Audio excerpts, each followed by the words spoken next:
First tonight, while the fight against coronavirus and stopping its spread continues, the capital is already facing its next challenge as the economic impact becomes clearer. More job losses are being announced every day. And while there are some promising signs that the frozen employment market has now started to pick up, the number of people looking for work in London is also on the rise. Furlough job support set to end in the autumn, and it's feared this is just the beginning. Here's our work and money correspondent, Mark Ashdown.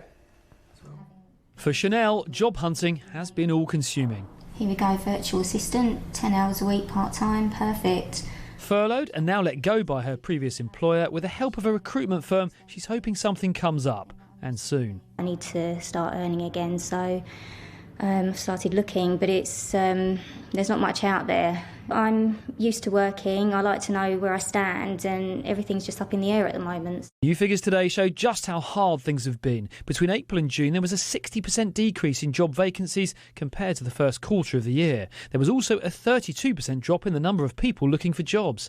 Moving jobs usually means a salary increase. Over the past few months, the average was 13%, far lower than usual, and at one point it was just 6%, the lowest on record.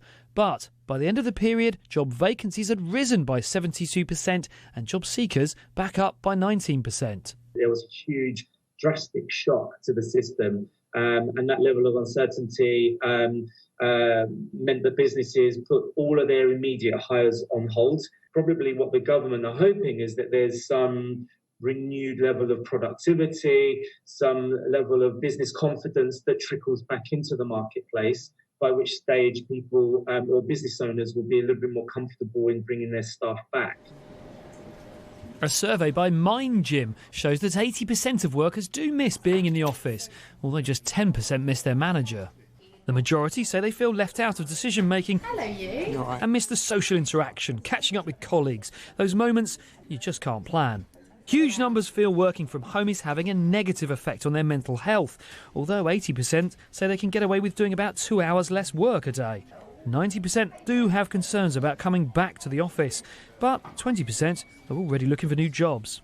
The most important lesson is that we do need to get people back to the office some days a week. And we need to see the value of culture and the casual collisions that we have at work being critical to build productivity. The second thing we can learn is that we need to build some new management muscles. So how do I manage people who are part-time remote? How do I make sure that they feel heard and seen and held to account and supported, and so they can take the initiative? How can I spot when someone's at risk of burnout and do something about it? Recruiters say this has been the biggest ever shock, worse than the 2008 banking crisis. But I feel like we've seen sort of the worst of it, and it is moving back in the right direction now. I think it's going to be sort of, quarter three is going to be companies stabilising and sort of finding their way back into the office.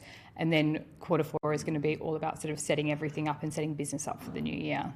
The hope is there's no second wave, Brexit comes in gently and the economy roars back to life. Chanel just wants the chance to get back to work. Mark Ashdown, BBC London.